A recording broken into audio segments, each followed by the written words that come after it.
Hello and welcome to the next edition of Economics Podcast for Pigott School students. Today we're continuing with microeconomics in year 13, business economics or theory of the firm, and we will be looking at objectives of the firm. So what different firms aim to achieve.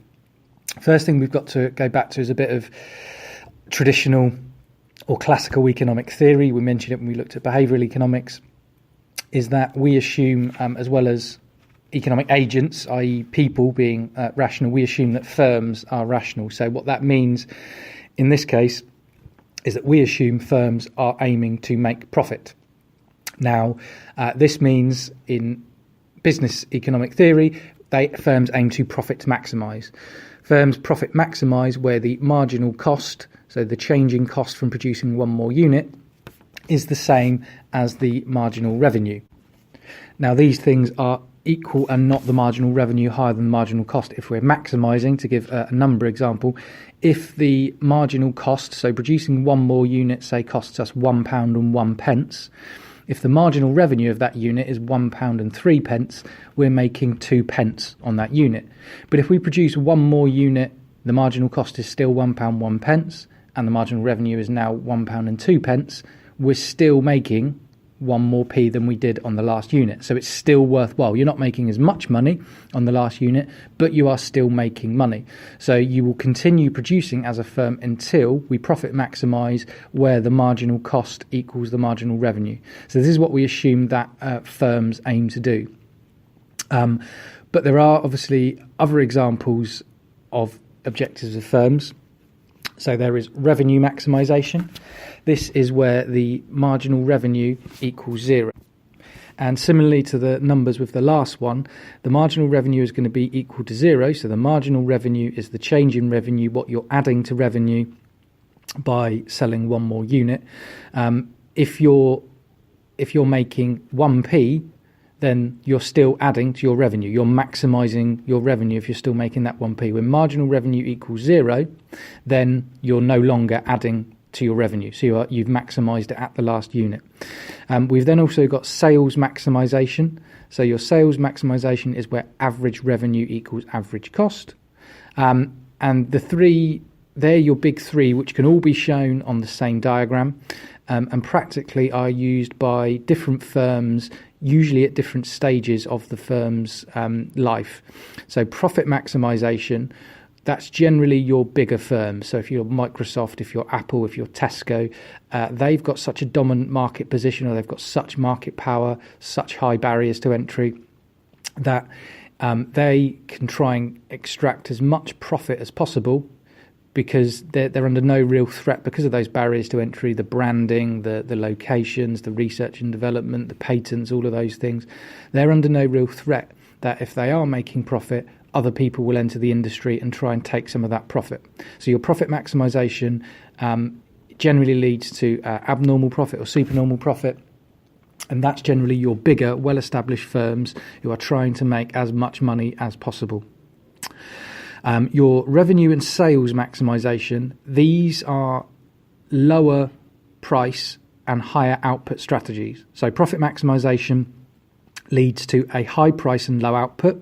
So the firms are extracting more money from you, generally because you've got more inelastic demand.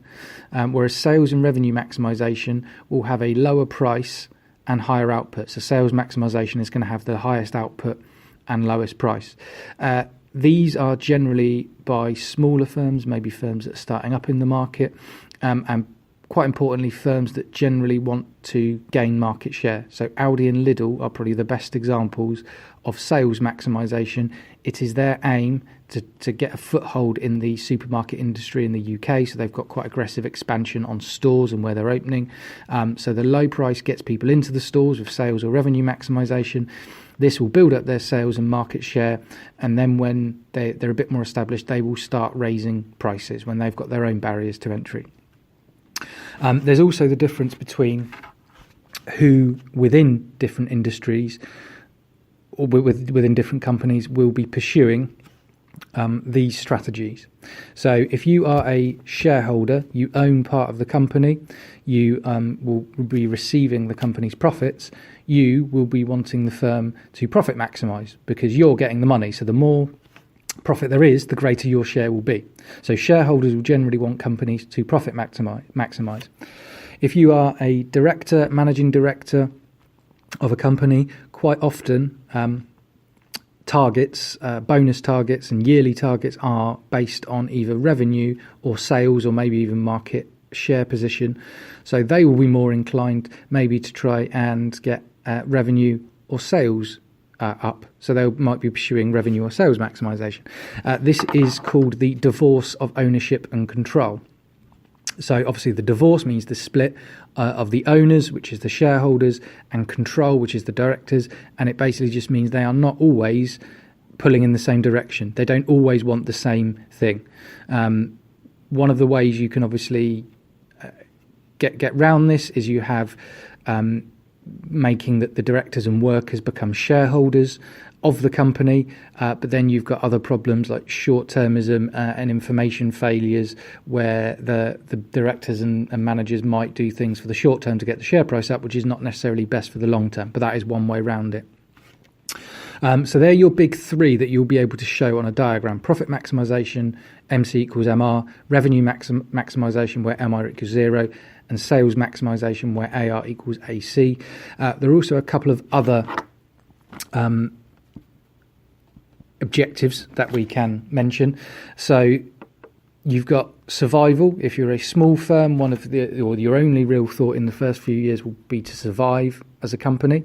So the bigger the company, this becomes less appropriate, because if you're Tesco and you said our aim is to survive, that's clearly not good enough. They are much bigger than that.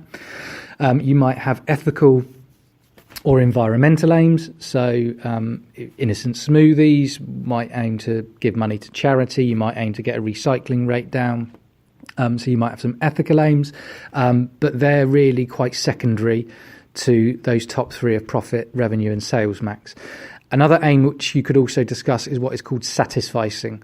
Now, satisficing is doing just enough to keep all of your stakeholders happy. So you might not be getting, profit, sales or revenue maximising, but sort of a mix between the two. So if you think of it in your example, your three subjects, you might not be working to the best of your ability in economics, business and history, but you are doing just enough to keep all of your teachers off your back. You are doing just enough homework, etc. So that is what satisficing is, just keeping enough people happy. In terms of put it on a diagram, when you've got it on your diagram, the diagram really is absolutely key for these questions. So if you answer a question in the exam on objectives of firms, aims of firms, you have to show profit max, sales max and revenue max on the diagram. So and then what you can do with that diagram is basically compare the big three things. Under each of those objectives, what's the price? So what is the price the consumer has to pay? Which strategy objective has got the highest price, which has got the lowest, so which is best for the consumer? Which has the highest and lowest output? So again, which is the best for the consumer in terms of how much output is being produced? And which is closest to being allocative or productively efficient? So in your essays, they're the big three things you would have to look at.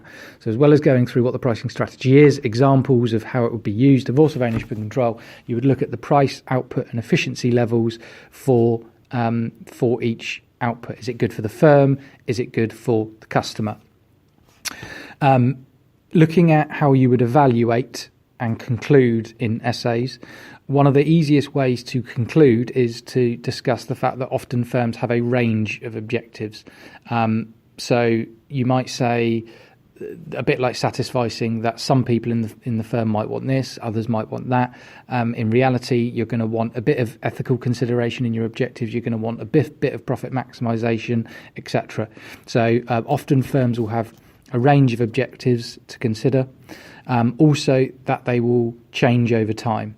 So, as I said earlier, a company aiming to survive in their first year, that's going to be every company's aim. But then over time, they're going to aim to expand. So they might go into sales maximization. And then when those barriers to entry are up and their market share is up, they will aim to profit maximize.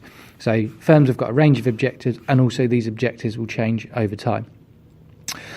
In terms of exam questions, this question, I would say, comes up once every 3 years minimum, usually always in the essay section. It's usually quite a straightforward question. However they word it, it might say, will firms always aim to profit maximize, something along those lines. It might say why different people or different stakeholders have different objectives.